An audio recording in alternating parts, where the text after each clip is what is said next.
Today's session is about principles of Balte's lifespan approach. The session objective is to describe principles of Balte's lifespan approach of human development. The learning outcome is the students understand the principles of Balte's lifespan approach. Paul B. Balte and his colleagues have identified 6 key principles of the lifespan developmental approach. These principles serve as a conceptual or theoretical framework for the study of lifespan development. The first one is development is lifelong.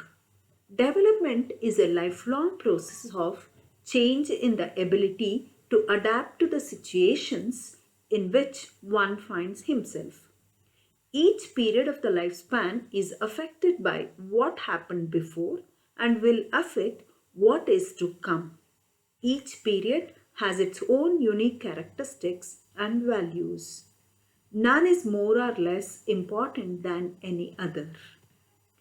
Second principle is development involves both gain and loss. Development is multidimensional and multidirectional. It occurs along multiple interacting dimensions, that is biological, psychological and social, each of which may develop at varying or changing rates. Development also proceeds in more than one direction. As people gain in one area, they may lose in another, and at the same time, adolescents typically gain in physical abilities but lose their facility in learning language. Some abilities, such as vocabulary, typically continue to increase throughout most of adulthood. Others, such as the ability to solve unfamiliar problems, may diminish. And some new attributes, such as expertise, may develop in middle life. People seek to maximum gains and to minimize losses by learning to manage or compensate for them. Third one is relative influence of biology and culture shifts over the lifespan. The process of development is influenced by both biology and culture, and the balance between these influences changes over time. Biological influences such as sensory acuity and muscular strength and coordination become weaker as a person gets older, but cultural supports such as education, relationships, and technologically age-friendly environments may help to compensate. Fourth, development involves a changing allocation of resources. Nobody can do everything.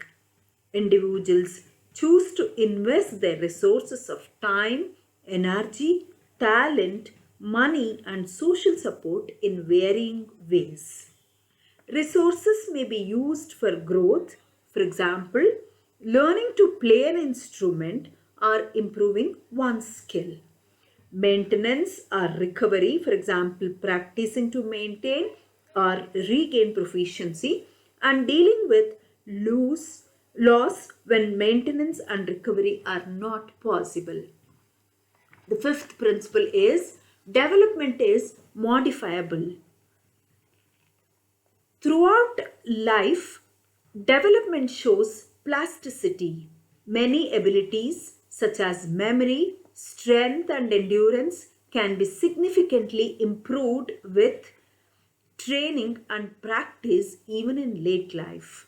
One of the tasks of developmental research is to discover to what extent particular kinds of development can be modified at various ages. Sixth, development is influenced by the historical and cultural context. Each person develops within multiple contexts or circumstances or conditions defined in part by biology or in part by time and place. In addition to age-graded and non-normative influences, human beings, as we have noted, influenced and are influenced by their historical or cultural context. Developmental scientists have found significant coherent differences in intellectual functioning, for example, in women's midlife emotional development and in the flexibility of personality in old age.